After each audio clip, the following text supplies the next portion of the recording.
사도 바울은 아담이 모든 인류의 대표이고 모든 인류가 아담 안에 있었기 때문에 아담이 범죄할 때 모든 인류가 아담 안에서 범죄한 것이라 말하고 있습니다. 이것은 우리가 받아들이기 참 어려운 말이지만 이 땅에 있는 사람들이 죽는 것을 통해서 모든 사람이 아담의 죄에 동참한 것을 알 수 있습니다.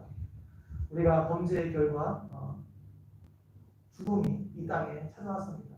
이 땅에는 모든 사람이 죽는 것을 통해서 아담의 그 범죄에 우리가 동참했음을 알 수 있습니다. 특별히 죄를 짓지 않은 어린 아이들도 죽음을 맞이합니다. 이 세상에 태어난 지 얼마 되지 않은 아이들도 그들이 이 땅에서 우리가 보기에 특별한 죄를 짓지 않았거든요. 그럼에도 불구하고 그들에게도 죽음이 찾아오는 것을 통해서 아담 안에서 모든 사람이 죄를 범한 것을 우리가 알 수 있습니다. 아담의 범죄가 무엇입니까? 선악을 알게 하는 나무를 따먹은 것입니다. 이것은 하나님과 우리의 관계를 보여주는 나무입니다. 아담은 끊임없이 동산 중앙에 있는 그 나무를 보면서 매일 봤겠죠. 동산 중앙이기 때문에 그 나무를 보면서 나는 왕이 아니고 나는 내 인생의 주인이 아니고 내게 있는 모든 것은 하나님이 주인이시다는 것을 늘 명심하고 늘 생각해야 됐습니다. 근데 아담의 범죄가 무엇입니까? 하나님을 왕으로 인정하지 않고 하나님을 주인으로 인정하지 않은 겁니다. 내가 내 인생의 주인이 되어서 살고자 했던 것이 아담의 범죄입니다. 근데 이 땅을 살아가는 사람들의 모습을 보십시오. 하나님을 왕으로 인정하지 않습니다. 하나님을 인생의 주인으로 인정하지 않습니다. 모든 것이 다 내 것이라고 생각합니다. 내 인생도 내 것이고 내게 있는 모든 것도 내가 주인이라고 생각합니다. 이것을 통해서 모든 사람이 아담의 범죄 안에 함께 동참했음을 우리가 알 수 있습니다. 아담 이후에 태어난 모든 사람들은 아담이 범한 죄의 영향을 받아서 사망에 이르게 되었습니다. 아담의 죄는 수돗물을 공급하는 그 상수도 처리장이잖아요. 그 안에 독극물을 살포한 것과 같습니다. 그 독이 들어있는 물이 수도관을 통해서 모든 가정에 흘러 들어가게 되고, 그래서 물에 독이 들어있기 때문에 그 물을 마시는 모든 사람들이 다 죽을 수밖에 없습니다. 이것이 지금 이 땅에 살아가고 있는 모든 사람들의 현실입니다. 아담의 죄로 인해서 이제 그 죄가 이 사망이라는 도구를 사용해서 모든 사람 위에 왕노릇하게 되었습니다. 왕노릇하게 된다는 것은 지배하고 다스리는 것을 말합니다. 이 죄가, 죄의 세력이, 마귀가 모든 사람들 위에 지금 왕노릇하고 있습니다. 모든 사람을 지배하고 다스리고 있습니다. 예수님은 요한복음 8장 34절 말씀에서 죄를 범하는 자마다 죄의 종이라 말하고 있습니다. 이 땅에 있는 모든 사람은 죄의 본성을 타고나기 때문에 죄를 지으며 살아갈 수밖에 없습니다. 모든 사람이 죄를 짓고 있기 때문에 죄의 다스림을 받는 죄의 종이라는 말입니다. 여기서 벗어날 수 있는 사람은 아무도 없습니다. 이 죄에서, 죄의 다스림에서 벗어날 수 있는 사람은 아무도 없습니다. 이 세상에 있는 모든 사람 그 안에는 죄의 법이 있습니다. 그 죄의 법의 다스림을 받고 있습니다. 그러니까 죄가 우리 안에서 일하고 있습니다. 모든 사람들이 마음은 원하지 않지만 어쩔 수 없이 죄에 이끌려서 살아갈 수밖에 없는 것이 모든 사람의 현실입니다. 태어나지 얼마 되지 않은 아이들에게 거짓말을 어른들이 일부러 가르치지 않잖아요. 하나도 그들이 스스로 거짓말을 합니다. 왜냐하면 그들 안에 죄의 법이 그들 안에서 작동하기 때문입니다. 다른 사람을 미워하고 시기하라고 가르치지 않아도 그들이 자라면서 자연스럽게 다른 사람을 미워하고 시기하고 질투합니다. 그들 안에서 죄의 법이 작동하고 있기 때문에. 그래서 이 죄의 법은 우리가 결심한다고 해서 벗어날 수 있는 것이 아닙니다.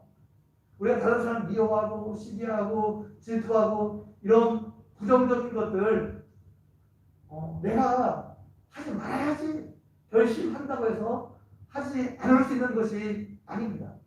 우리 안에 있는 그 죄의 지배를 모든 사람들이 하고 있기 때문에 이것에서 벗어나기가 어렵습니다.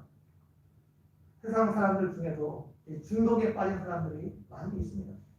마약이 나쁘다는 것을 알고 있습니다. 알고 있음에도 불구하고 한번 중독된 사람은 그것을 끊기가 매우 어렵습니다. 그들이 죄의 지배를 받고 있기 때문에 그렇습니다. 그래서 스스로의 힘으로 그것에서 벗어날 수가 없습니다. 사람들은 자신의 삶을 이끌어 가고 있다고 생각하지만 그것은 그들의 착각입니다. 죄가 우리의 삶을 이끌어가고 있습니다. 죄가 세상 사람들의 삶을 이끌어가고 있습니다. 그리고 그 죄가 결국은 어떻게 해요? 사람들을 사망으로 인도하게 될 것입니다. 그런데 예수님께서 십자가에서 죽으심으로 이 아담으로 말미암은 이 죄의 문제를 해결해 주셨습니다. 아담의 불순종으로 인해서 아담 한 사람의 불순종으로 인해서 죄가 이 땅에 들어왔다면 예수 그리스도의 그 순종으로 말미암아 그 아담으로 말미암은 죄의 문제를 해결해 주셨습니다. 예수님은 이 땅에 사실 때 하나님의 뜻에 온전히 순종하는 삶을 사셨습니다. 이 땅에 사실 때 율법의 모든 말씀에 순종하셨습니다. 예수님의 순종의 절정은 십자가입니다. 인성원지이신 예수님께서도 십자가를 지시기 전날 많은 갈등이 있었습니다. 그러나 예수님은 하나님의 뜻에 철저하게 순종하셨습니다. 십자가를 지는 것이 너무나 고통스러우셨기 때문에 할 수만 있다면 이 산을 내게서 옮겨달라 기도했지만 결국 예수님은 자신의 뜻대로 하시고 하나님의 뜻대로 해달라 기도하셨습니다. 순종의 삶을 살 수 있도록 도와달라 하나님께 기도하셨습니다. 땀방울이 핏방울이 되도록 예수님은 간절하게 순종의 삶을 살 수 있게 해달라 기도하셨습니다. 예수님께서 기도로 씨름하시는 동안 하나님께서 천사를 보내셔서 그 예수님의 기도를 도와주셨습니다. 우리가 얼마 전 살펴본 히브리서의 말씀처럼 예수님은 그 앞에 있는 기쁨을 위하여 십자가를 참으사 부끄러움을 개의치 아니하셨습니다. 그 앞에 있는 기쁨, 그는 우리를 구원하는 기쁨입니다. 많은 사람을 구원하는 기쁨입니다. 우리를 구원해서 예수 그리스도의 신부로 맞이하는 기쁨입니다. 신랑이 신부를 맞이할 때 얼마나 기쁩니까? 예수님께서 우리를 구원해서 예수 그리스도의 신부로 맞이하는 그 기쁨, 우리 함께하는 그 기쁨을 생각하시고 십자가를 지셨습니다. 십자가의 부끄러움을 개의치 않으셨습니다. 하나님의 뜻에 철저하게 순종하셨습니다. 예수님께서 내 죄를 위해서 십자가에 죽으신 것을 믿고 예수님을 영접함으로 우리는 죄의 지배에서 은혜의 지배 아래 들어오게 되었습니다. 완전히 그 소속이 바뀌게 되었습니다. 탈북해서 이제 중국으로 가는 사람들이 중국 공안에게 쫓겨 잡히게 되면 다시 북한으로 들어갈 수밖에 없습니다. 그래서 중국 공안에게 쫓기다가 어떻게 할 수 없으면 어떻게 해요? 미국 대사관이나 다른 나라의 대사관에 들어갑니다. 다른 나라의 대사관에 들어가게 되면 그 사람을 중국 공안이 어떻게 할 수 없습니다. 그 대사관 안에 들어갈 수가 없습니다. 왜냐하면 그 대사관 안은 중국의 지배를 받고 있는 것이 아니라 미국 대사관은 미국의 지배 아래 있기 때문에 공안이 그 안에 들어갈 수 없습니다. 마찬가지로 예수님을 믿고 이제 은혜의 지배 아래 들어온 사람, 생명의 지배 아래 들어온 사람은 더 이상 사망의 지배를 받지 않습니다. 더 이상 마귀의 지배를 받지 않습니다. 우리가 생명 안에 들어와 있기 때문입니다. 성령의 법이 죄와 사망의 법에서 우리는 해방하였기 때문입니다. 더 이상 우리가 사망의 지배 법 아래 있지 않고 생명의 법 아래 있기 때문에 우리가 예수 그리스도 안에 있으면 안전할 수 있게 된 것입니다. 예수 그리스도 안에서 우리에게 주어진 구원은 단순히 아담의 범죄 이전으로 회복하는 것이 아닙니다. 용서받고 다시 원점으로 돌아가는 것이 아닙니다. 죄를 짓기 이전에 아담은 죄가 없었습니다. 그래서 아담에게는 죽음이 없었습니다. 그러나 아담에게는 타락의 가능성이 있었습니다. 그런데 예수 그리스도를 믿고 구원받은 우리들에게는 예수 그리스도의 의가 전가되었습니다. 그렇게 예수 그리스도의 의를 덧입고 하나님의 자녀된 우리들에게는 이제 타락의 가능성도 완전히 없어져 버렸습니다. 예수를 믿고 구원받은 우리들은 천사도 날기 원하고 천사도 흠모하는 존재가 되었습니다. 하나님의 자녀가 되었습니다. 그래서 우리는 더 이상 이제 죄의 지배 아래 있지 않고 은혜의 지배 아래, 생명의 지배 아래 있게 된 것입니다. 그렇다면 은혜의 지배 아래 있게 된 우리에게 이제 어떤 일이 벌어졌습니까? 우리가 20절 말씀 한번 읽어보도록 하겠습니다. 20절 말씀 시작. 율법이 들어온 것은 범죄를 더하게 하려 함이라. 그러나 죄가 더한 곳에 은혜가 더욱 넘쳐나니. 이 말씀은 하나님의 은혜를 더 많이 받기 위해서 죄를 더 많이 지어야 한다는 말이 아닙니다. 예수 그리스도를 통해서 우리에게 주어진 하나님의 은혜, 하나님의 그 사죄의 은총은 자신이 죄인인 것을 더 많이 인식하면 인식할수록, 자신의 죄를 더 많이 느끼면 느낄수록 하나님의 은혜를 더 깊이 알 수 있게 된다는 말입니다. 하나님께서 우리에게 율법을 주신 것은 우리를 구원하기 위해서 주신 것이 아닙니다. 사람이 범죄한 이후 영적으로 완전히 무능한 상태에 빠져있기 때문에 어떠한 사람도 율법의 말씀을 다 지켜 하나님이 원하는 의에 도달할 사람이 아무도 없었습니다. 하나님께서 우리 율법을 주신 것은 우리로 하여금 죄를 깨닫기 위해서입니다. 우리가 지금 어떠한 상태에 빠져 있는지 우리를 하여금 깨닫게 하기 위해서 율법을 주신 겁니다. 하나님께서 율법을 주시기 전에도 죄가 없었던 것이 아닙니다. 아담 이후에 모든 가운데 죄가 만연해 있었습니다. 죄가 있었어요. 그런데 죄가 있었지만 사람들은 그것이 죄인지 깨닫지 못했습니다.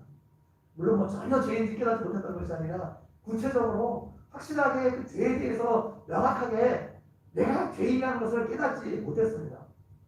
그런데 하나님께서 율법을 주심으로 그들이 죄인인 것을 확실하게 깨닫게 하셨습니다. 그들의 죄가 죄로 드러나게 하신 것이죠. 그래서 율법을 주심으로 죄가 죄인 것이 드러나고 사람들이 죄인인 것이 더 확실하게 드러나게 되었습니다. 그래서 율법은 일종의 등불과 같습니다. 등불이 오기 전에는, 빛이 오기 전에는 세상이 온통 어두운 가운데 있었습니다. 그래서 사람들은 자신의 모습에 대해서 자세하게 볼 수 없었습니다. 자신에게 더러운 것이 묻어 있어도 그것을 알 수 없었습니다. 왜냐하면 어두웠기 때문에 그렇습니다. 그런데 등불을 가져오자 자신의 실체를 볼 수 있게 된 것입니다. 자신이 그래도 깨끗하다고 생각했는데 그렇지 않다는 것을 깨닫게 된 것입니다. 등불이 나의 더러운 것들을 낱낱이 보여주기 시작한 것입니다. 등불이 나의 더러운 것을 보여줄 수는 있었지만 해결할 능력은 없었습니다. 율법은 사람의 죄는 보여주지만 사람이 죄인인 것을 보여주지만 율법은 그 죄를 해결할 능력이 없었습니다. 그래서 율법은 뭐예요? 율법이 좋은 것이고 선한 것이지만 율법은 사람들을 더욱 절망하게 만들었습니다. 죄는 보여줬는데 그것을 해결할 능력이 없었기 때문입니다. 율법은 오늘날 치면 엑스레이나 CT 같은 겁니다. 엑스레이나 CT는 병을 진단할 수 있습니다. 우리가 볼 수 없는 우리 몸 안의 상태를 보여주므로 우리 안에 병이 있다면 병이 있다는 것을 보여줍니다. 문제는 그것이 병이 있다는 것을 보여주지만 그것이 병을 치유해 줄 수는 없다는 겁니다. 우리 안에 암이 있으면 암이 있다는 것은 보여주지만 엑스레이나 CT가 그것을 치유해 줄 수 있는 것이 아닙니다. 여러분, 병이 있다는 것을 알려주기만 하고 치유해 주지 않으면 얼마나 답답합니까? 사람. 율법이 그런 역할을 했다는 것입니다. 죄에 대해서 진단해 주지만 사람이 죄인이라는 것을 알려주지만 그것을 해결해 주지 못함으로 치유해 주지 못함으로 사람들로 하여금 더욱 절망에 빠지게 했다는 겁니다. 율법은 우리의 죄의 문제는 해결해 주지 못하지만 우리의 죄의 심각성을 깨닫게 해주고 결국에 우리를 예수님께로 인도하는 역할을 하게 됩니다. 병에 걸리는 것을 아는 사람은 어떻게 하든지 그 치료책을 찾으려고 노력할 것입니다. 자신이 어떤 상태에 있는지를 깨닫게 되는 사람은 어떻게 해요? 어떻게 하든지 그것을 해결하려고 노력하게 될 것입니다.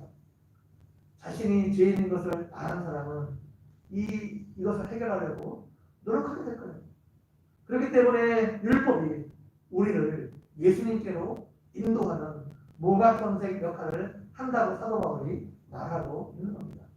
우리가 죄인인 것을 깨닫게 하고 우리가 얼마나 연약하고 더러운 죄인인 것을 깨닫게 함으로 우리를 예수님께로 인도한다는 거예요. 우리를 예수님 믿을 수 있게 해준다는 말입니다. 자기가 얼마나 악한 사람인지 얼마나 더러운 죄인인지 많이 보면 볼수록 보여요. 그 사람은 그만큼 더 하나님의 은혜를 깨닫게 될 것입니다. 자기가 죄인인 것을 더 많이 깨달을수록 어떻게 해요? 그 사람은 십자가의 은혜의 깊이가 얼마나 깊은지 그만큼 더 깨닫게 될 것입니다. 그래서 자신이 죄인인 것을 더 많이 깨닫는 사람, 이 사람은 다른 사람과 하나님의 은혜를 더 많이 깨닫게 될 것이고 하나님을 더 깊이 사랑하게 될 것입니다. 자신이 지금 어렵다고 생각하고 자신이 다른 사람보다 괜찮다고 생각하는 사람은 아직 하나님의 은혜를 깊이 깨닫지 못한 사람입니다. 우리가 하나님께 더 가까이 가면 가까이 갈수록 우리가 죄인인 것을 더 깊이 깨닫게 될 것입니다. 예수님께서 아침에 베드로의 배에 올라 말씀을 가르치시고 말씀을 다 마치신 후에 베드로에게 깊은 곳에 가서 그물을 던지라 말씀하셨습니다. 베드로가 그 말씀을 순종해서 그물을 깊은 곳에 던졌습니다. 그러자 그물이 찢어질 정도로 고기가 많이 잡혔습니다. 베드로가 이것을 보고 예수님의 무릎 아래 엎드려 주여 나를 떠나소서 나는 죄인 이로소이다 말하고 있습니다. 예수님의 기적을 경험하고 예수님께서 보통 사람이 아닌 것을 깨닫는 겁니다. 베드로가 알았어요. 그러자 그 예수님 앞에서는 자신이 죄인이라는 것을 베드로가 깨닫게 되었습니다. 자신이 예수님과 함께 할 수 없는 죄인인 것을 베드로가 깨닫고 나를 떠나십시오. 나는 죄인입니다. 그렇게 말하고 있는 겁니다. 사도 바울이 예수님을 만나고 시간이 지나면서 자신이 얼마나 큰 죄인인지를 깨달았습니다. 나중에 자신을 가리켜 죄인의 개수가 만물의 찌꺼기보다 못한 존재라 사도 바울이 말하고 있습니다. 하나님 앞에 가까이 갈수록 사도 바울은 자신이 얼마나 큰 죄인인지를 깨닫게 된 것입니다. 자신이 죄인인 것을 더 많이 깨달으면 깨달을수록 우리를 향한 하나님의 은혜가 얼마나 큰 죄를 더 많이 깨달을 수 있다는 겁니다.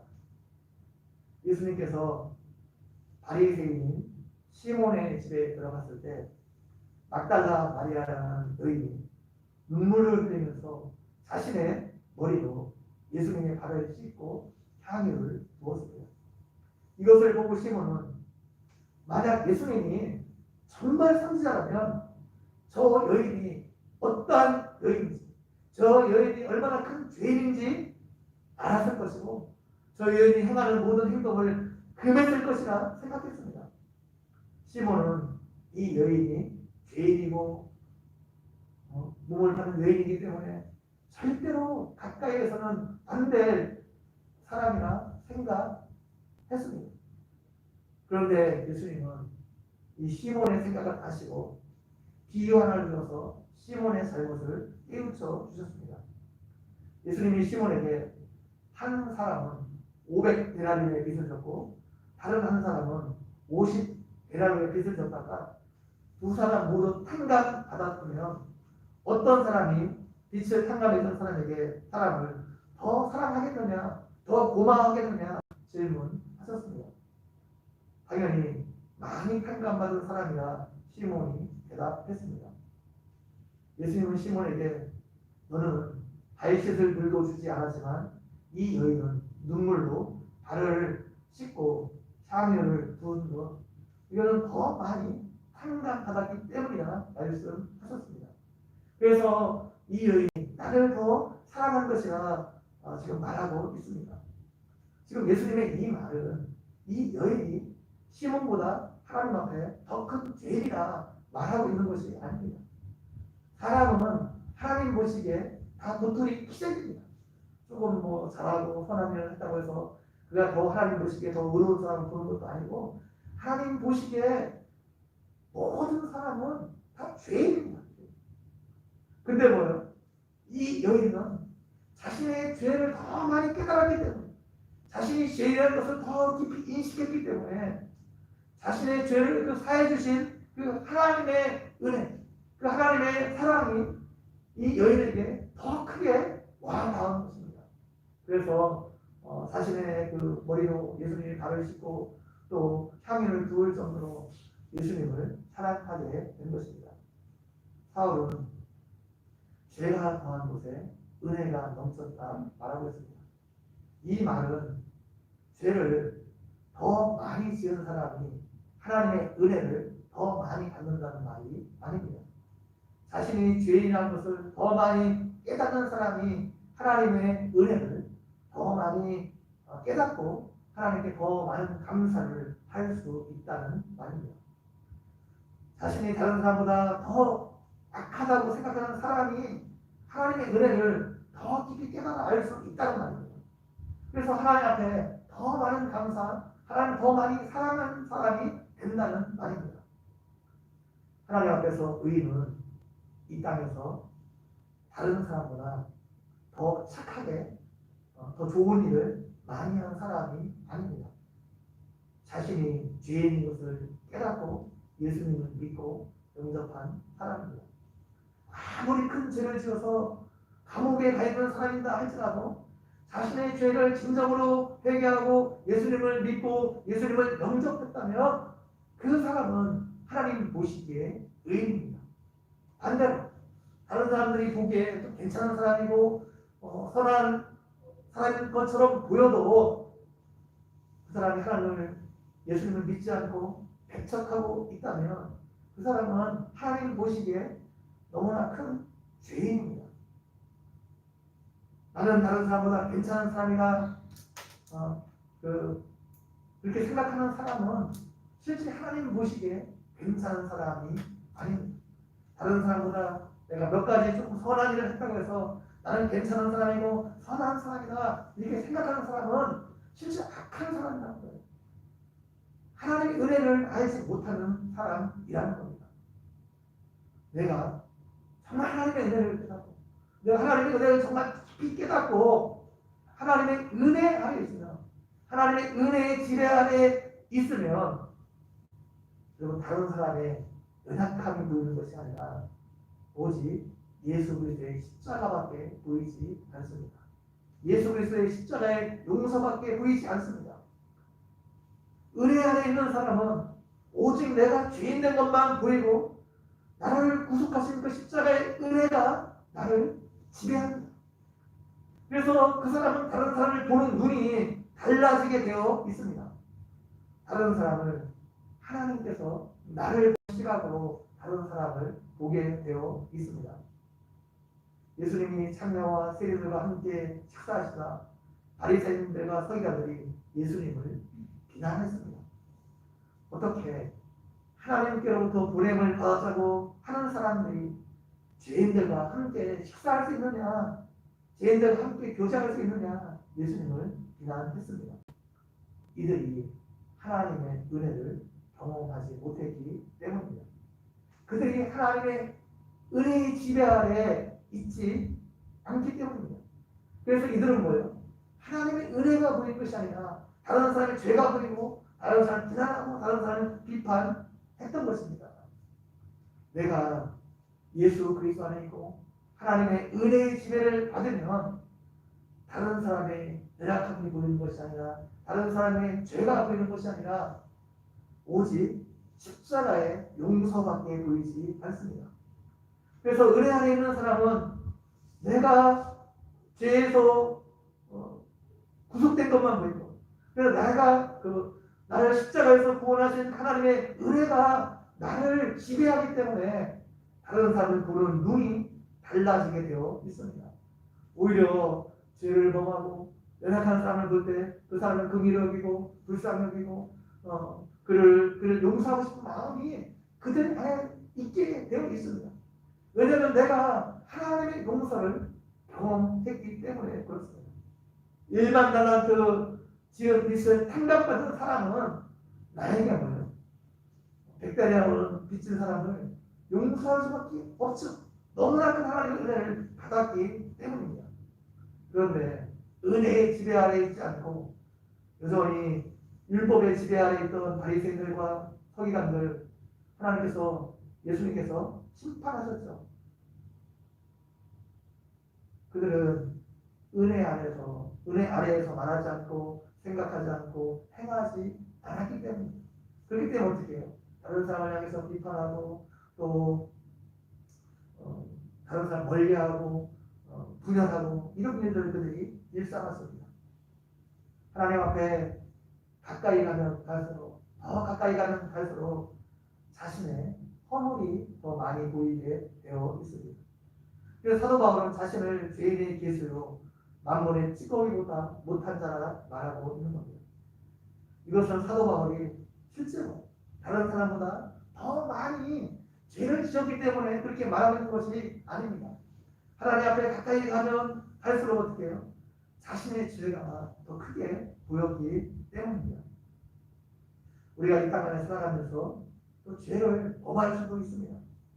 그래도 하나님 아버지 앞에 나오면 예수 그리스도의 십자가로 인해서 하나님 우리를 용서해 주시고 받아주십니다.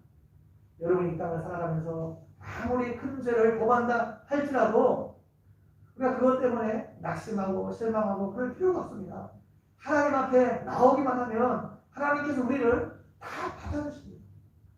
돌아온 탕자가 아버지에게 얼마나 큰 죄를 범하고 나갔습니까? 아버지는 정말 욕보이고 나갔어요.